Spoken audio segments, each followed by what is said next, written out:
এই দেখ কি সুন্দর ফুল। কাঞ্চনদা এলে তোমার খোপায় পরিয়ে দিত। পরিয়ে দিত না ছাই। এই তুই একটু ওদিক গিয়ে দেখ না, এখনো আসছে না কেন? যাচ্ছি। এই তাড়াতাড়ি ডেকে নিয়ে আসবি। আচ্ছা বাবা।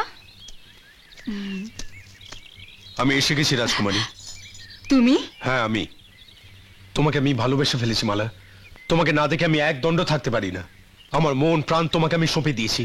তোমার রূপে আমি পাগল হয়ে গেছি, দিওয়ানা। আমিও তো তাই। তুমি যেমন আমাকে ভালোবেসেছ।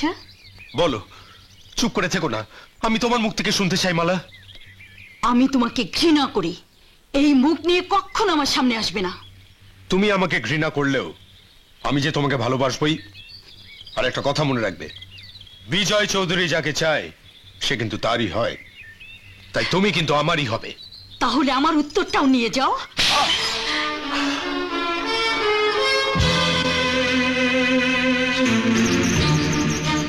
আঘাতে প্রতিঘাত আমি সাথে সাথেই ফিরিয়ে দিই, তাই তোমাকে কিছুতেই ছাড়বো না আমি। চলো চলো আমার সঙ্গে, এসো এসো, চলো এসো বলছি, এসো চলো চলো চলো। আজ কেউ তোমায় বাঁচাতে পারবে না। এসো এসো।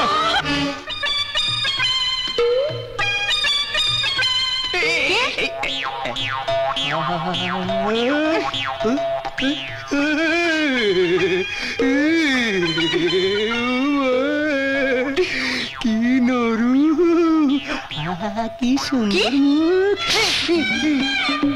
মারলে কেন? গায়ে হাত দিলে কেন? তোমার এমন রূপ। আই চুপ! আবার যদি তুমি আমার গায়ে হাত দাও, তোমার হাত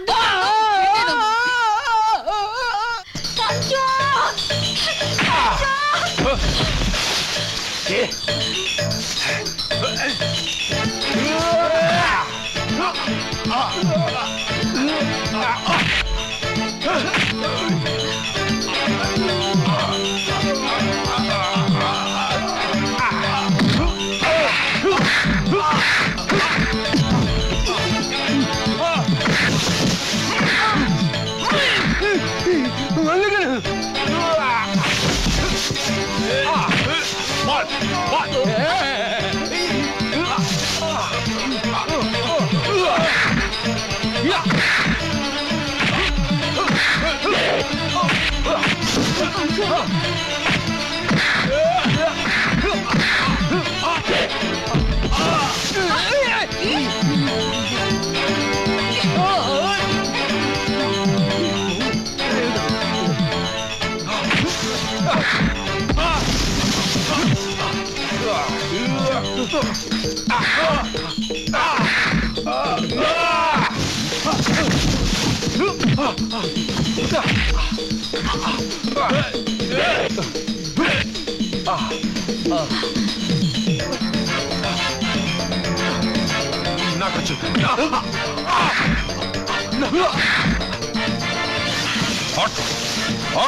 জন, ছেলেবেলার কথা তুই হয়তো ভুলে গেছিস। আমি আজ তোকে আবার মনে করিয়ে দিচ্ছি, আর যদি কোনোদিন মালার চোখের দিকে তাকাস, তোর এই চোখ দুটো আমি তুলে ফেলবো। তোমার কোথাও লাগেনি তো? না মালা, আমার কিচ্ছু হয়নি। রক্ত, এই তো রক্ত ঝরছে। আমার জন্য তোমাকে কত কষ্ট করতে হলো। মালা, আমি পুরুষ, কাপুরুষ নই। বিপদ থেকে তোমাকে রক্ষা করা আমার কর্তব্য। এর জন্য যদি আমার জীবনটাও দিতে হয়, আমি হাসি মুখে দিয়ে দেবো মালা। কাঞ্চন, কাঞ্চন।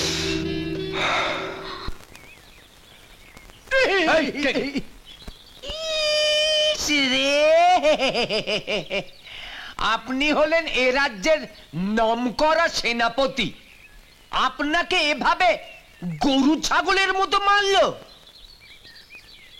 ব্যথা পেয়েছেন? আচ্ছা, আপনি কি করে সহ্য করলেন বলুন তো? আমি হলে একদম সহ্য করতাম না। চলুন তো, মহারাজকে বলে ওকে একটা উত্তম ধোলাই।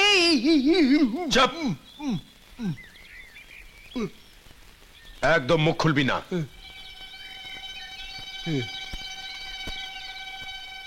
এই অপমানের প্রতিশোধ আমি নিজেই নেব।